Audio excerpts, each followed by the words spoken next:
Do you want to get max traders in less than a week? Well, friends, my name is Rengawr. I was the 10th Kappa and level 71 in the world on patch 12.10, and I also had max traders on day 3 of that same wipe. And I want to tell you guys all of the strategies that I use to help progress through all the traders super fast. Let's jump right in.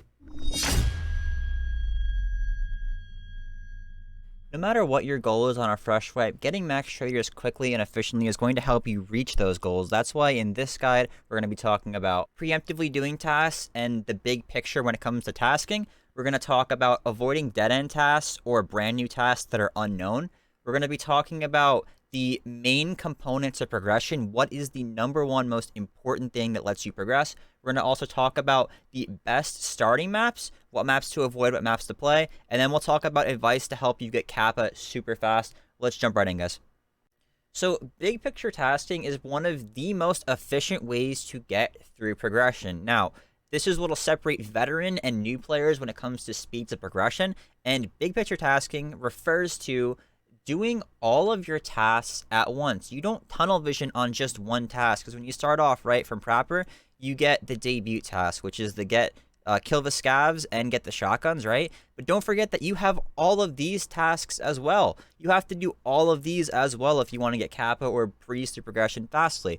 That means that even though I'm not on certain tasks, I'm doing them even though I'm not on them. So, for example, on the EFT wiki, there is a picture of all the items that you need for quests. If they're highlighted green, they have to be found in raid. So you can see I need found in raid flash drives and a TAS and a body armor. So this list, which I'll leave in the description, is what you would look at so you know ahead of time what do I need for quests. So even though I'm not on the quests, right, I can go ahead and I can go find my power cords and my T-plugs and my circuit boards and my CPUs and my rec batteries and my G phone. So before I'm even on the task, I have them in my stash. I turn them in the second I get the quest. So even though I wasn't on the quest, I got the items ahead of time so that I did the quest like 5 or 6 levels before I even got the quest. It is so efficient. There is also the Tarkov tracker, which does the same thing.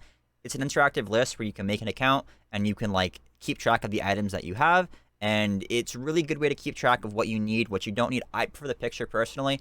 Whatever works for you, works for you. I will leave both links in the description. But this is by far one of the most important things I could stress to any new player is understand that you need all of these items and to get them before you are even on the task. From raid 1, I'm looking for my gas stands, my flash drives, etc. I'm looking for all of that right off the boat. So one of the biggest mistakes that holds new players back is they spend too much time on dead-end tasks. Now, a dead-end task is a task that leads nowhere. You can Google any task in the game. So, for example, shootout picnic, and followed by EFT wiki, and it'll bring you to a page like this, and it'll say what the quest leads to. So, for example, this quest leads nowhere, so it is therefore a dead-end task. This is probably the best example of a dead-end task that you should not do early on because it is kill 15 scavs on woods. Now, pretty much you'd be spending about an hour to an hour and a half of your time killing 15 scavs on woods, and it's pointless because there are so many tasks in the game where it says kill scavs on woods. So why would you go out of your way to kill 15 scavs at like level 5 when you could just pair it up at level 30 like I do? I do this task at level 30. I do a Punisher Part 4, which is kill 10 scavs on woods with 12 gauge shotguns. You have the same thing with Survivalist Path Junkie, which it's kill 15 scavs on woods while under stimulant effects. And it's so on for all these other tasks. So why would you waste your time, waste an hour, hour and a half of your time right now when you can do 2 tasks at once? Pairing up tasks is one of the best ways to save time because you can throw away all your dead-end tasks at the same time as you're doing more pressing tasks. So you're pretty much making double work for yourself if you go out of your way early to do tasks and prioritize tasks that go nowhere. And you should be looking to pair up tasks like all together. Like, for example, I go woods when I have like 5 or 7 woods quests and I do them all at once. So pairing up tasks as well as avoiding dead-end tasks is what's going to help you just blow through quests, because when you're doing constantly 4 to 5 tasks on top of big picture tasking, that's when you're being efficient.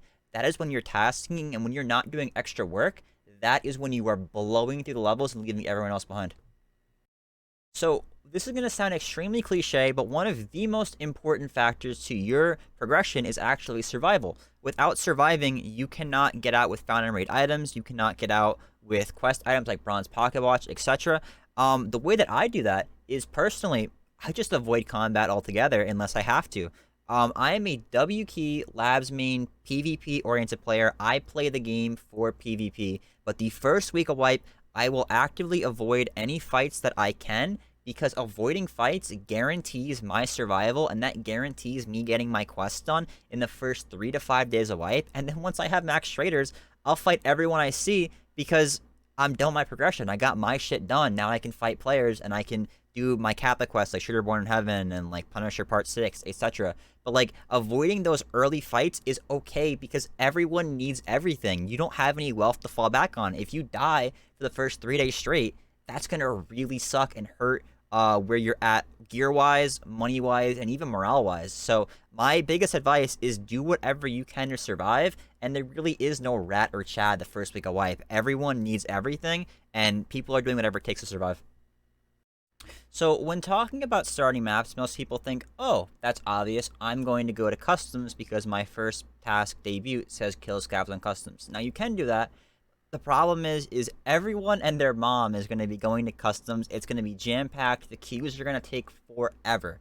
I choose to go interchange, but you can go wherever. Now the reason that we're not going customs is because to finish debut, we not only need the scav kills, but we also need the shotguns themselves. And believe it or not, those shotguns can actually be bought from level 1 Jaeger, and you can turn them into Prapper from level 1 Jaeger. So before I even step foot on customs, I make sure that I go to Woods, and I do the introduction quest from Mechanic, which can be found right here. All you have to do is go to the Jaeger's camp on Woods, get the letter, and give it to Mechanic, and then you unlock Jaeger. You can then buy those shotguns, turn them into Prapper, and then get your scav kills. Now, Woods is a first map you can go to. You can do this quest, and you can stick to Woods. I prefer to go to Interchange for a couple raids, and then I go to Woods, do this, and then I go to Customs. Last wipe, I did not touch Customs until I was level 10. Part of why is Interchange is loaded with quest items that we need, and I'd rather get the quest items before I go anywhere else than go to like customs and maybe die to people because the lobbies will always be full.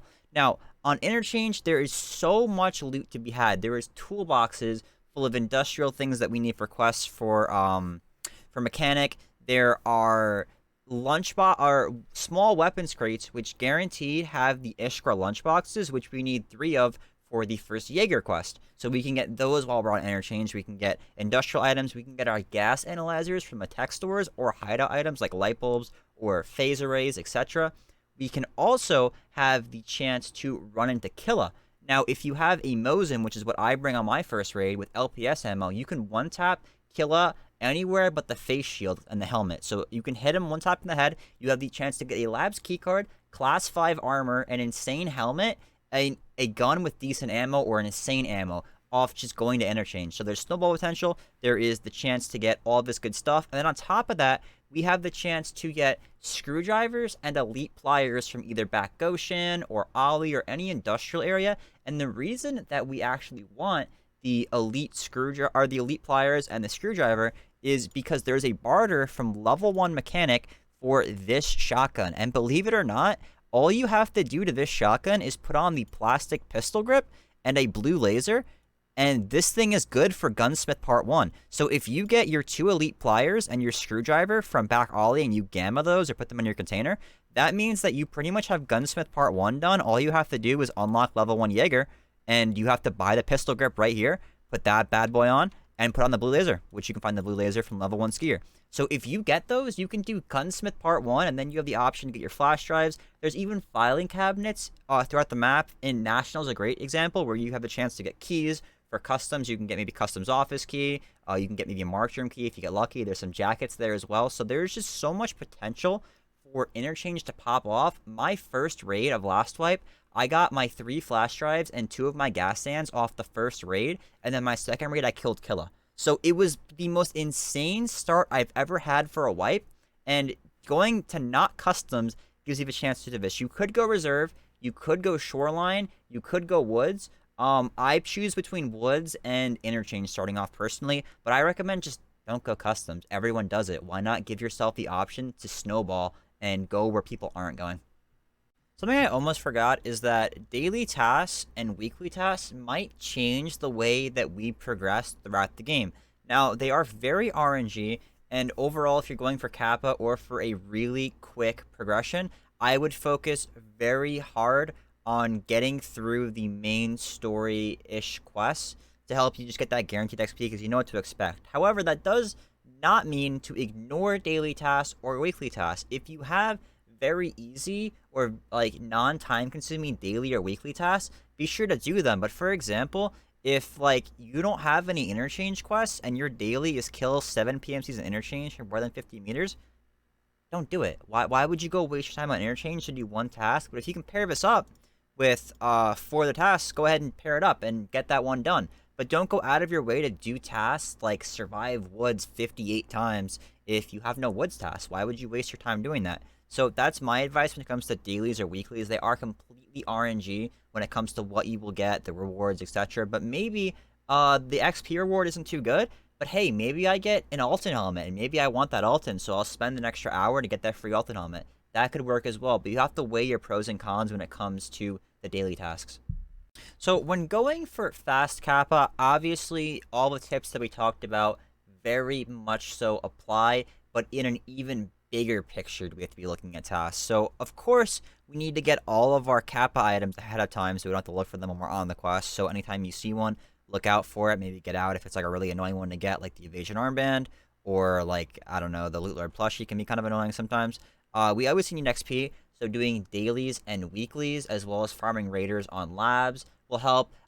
Something else that's really big picture to look at is whenever you can, try to get a headshot on literally everything, because that extra XP you get from the headshots will really add up over the course of doing that over weeks, instead of just saying, ah, fuck it, I'm gonna thorax everything or like everything. Like, look for scav and player headshots whenever possible and like really sweat for them, because that extra XP could be like a whole nother level that you get without even trying to get it, because you're just getting the headshot XP early on. Now, on top of all that, I use the Mosin for every single kill scav quest. Whenever I don't have to use a certain gun or I just have a Mosin, I will run in there and I will use the Mosin, and I spam that reload key the whole time.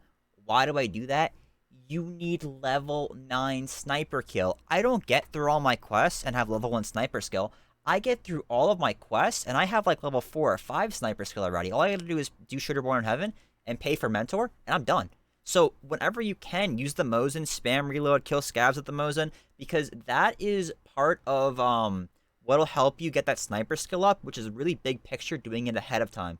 Also, doing things like Shooterborn in Heaven, I try to get that on that quest as soon as possible and start knocking it out, because you can really abuse the fact that people are on their quest still. So like, you could camp, for example, Bronze Pocket Watch from like Skeleton, and you could like wait for people to like leave from there and get Shooterborns on customs that way. You could camp where Peacekeeper plants the sniper on Shoreline for those Shoreline kills, and you can do that for all the maps. Like for Woods, you can plant camp the pier where they have to plant for stuff for Ragman, etc. But like, getting those big picture quests like taken care of is really important. And even for Shooterborn, when I get on that task, I just bring a Voodoo or a Valde to every raid, so I have the chance to 100-meter headshot anyone that I see, so I can just start chipping away at those kills. And I think that is like one of the most important things that I can say, is get that sniper skill up early. You are going to regret not using the Mosin early. If you die with it, it's cheap. It's 50k.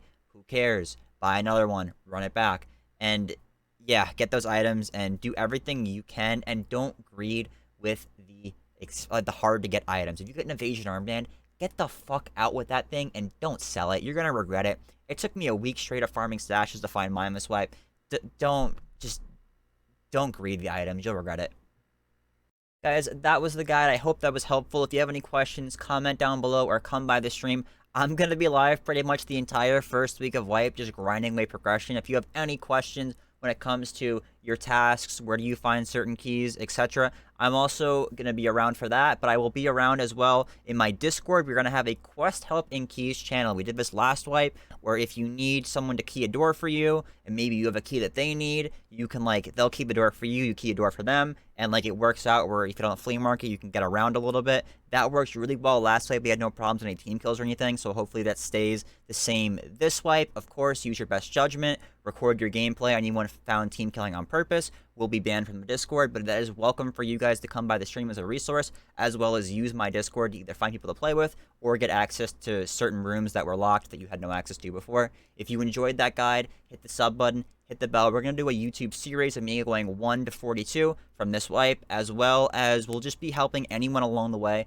that needs help with questions. Thank you guys for sticking around, and I hope this wipe's amazing.